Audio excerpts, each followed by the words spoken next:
It will haunt you every night. Whatever it is, no one should have to encounter that kind of evil.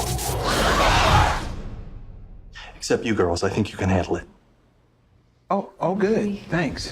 What is known across the internet as the female Ghostbusters, the Ghostbusterettes. Yes, the Ghostbuster. I don't call it that, but that's what people call it.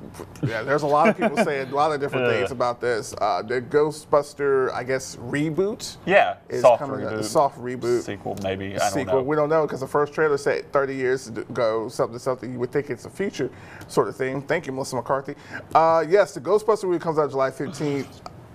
Arguably, this is. Wow, like I have not seen a movie recently that's so divisive among people. That hasn't come out yet. Yeah, I mean this is every trailer, every TV commercial, everything, even the song that Fall Out Boy and Missy Elliott did, just huge dislikes. By the way, I did listen to that song. I don't like it. Something strange in the neighborhood. Who you gonna call? If there's something weird and it don't look good, who can you call?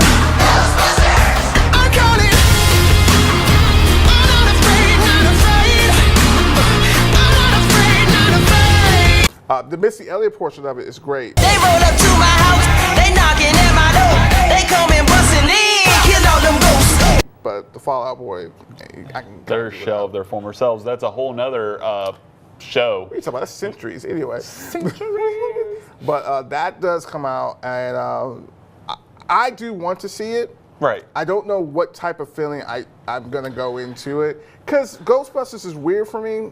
I wasn't like in love with Ghostbusters. Yeah. It's funny because my mom bought me the action figures, all the little toys and stuff. I still have some of that stuff left still over, but I was never like, oh, it's Ghostbusters. I gotta, they're ruining my childhood. I actually felt more hurt about the Teenage Mutant Ninja Turtles one, because that's closer. And I get what people are saying about that, because I felt the same way about Turtles when they did the reboot in 2014. I was like, oh man, this looks bad. And I saw it like, this is even worse than I thought it was going to be. But so I get where people are going by it. But this is a whole nother level of just, wow. Yeah. Like, and what cruel irony it would be if, okay, you remember how excited everyone was for Batman vs. Superman. Yes. And then how it turned out to actually be. Exactly. What cruel irony would it be that the internet would be so against this movie and then it turned out to be good? And you know what? The funny part about it is, Paul Feig? Paul Feig, yeah. He's done Spy. He's done a number of great Melissa McCarthy movies. And Bridesmaids. He has basically two of the Bridesmaids in it, Kristen Wiig and Melissa McCarthy herself. Not to mention the two SNL alums. Their names escape me. I'm sorry. Leslie Jones and other one. The short blonde one. Yeah, I'm sorry, but please forgive me. But Leslie Jones. Nope, that's the other one. That's the other one. So we got 3 out of 4. That's close enough. Can't name her anyway, but she looks like Kate a McKinnon, Leslie. Kate McKinnon. Sorry, I knew it was going to come to me. I had to think. I was thinking of all the people at SNL. It would be funny if this movie does turn out to be actually good, because I would think that it has the potential for it.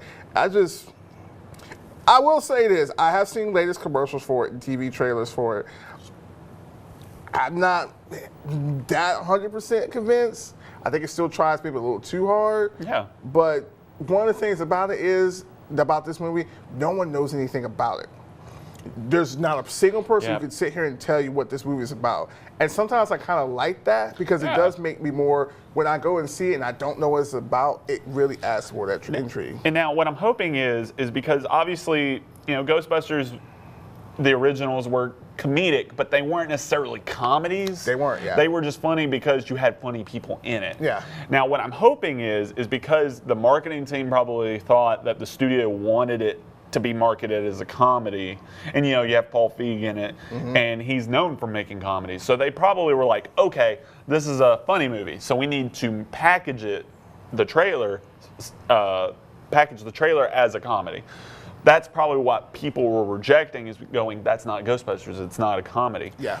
So what I'm hoping actually happened was, in their attempt to market this as a comedy, they actually put all the jokes in the trailer, and that what we end up getting in the movie are in between sincere moments that actually save the movie, and it might actually make us laugh when those jokes come. I'm not saying that's going to happen, and I tell my girlfriend Sam, she really hinges her opinion on trailers, and a lot of people do that. They do, yeah, I understand. And yeah, and I understand that, because a lot of the time we'll see a trailer that's not good, and then the movie turns out to not be good. Yeah. But so often does that.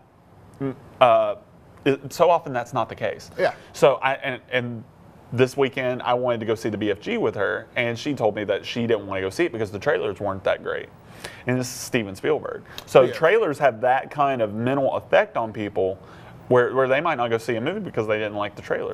That's very true. I mean, I remember seeing the Batman v Superman trailers despite all of them. I was like, you know what, this movie might be a lot better than I thought. Exactly. Maybe it is better than Man of Steel. Then I saw the movie, I was like, you know, trailers do have a big effect on it. And that's why a lot of people say how you market your movie, you have to market in such a sense that you What will be interesting to see is if Finding Dory was #1 for the 3rd straight week this week, even with the BFG coming out, and it might have something to do with how it was marketed.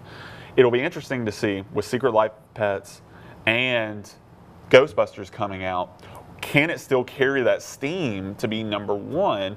With Secret Life of Pets, sure, it'll probably sell a few $1 million, but it's not Pixar.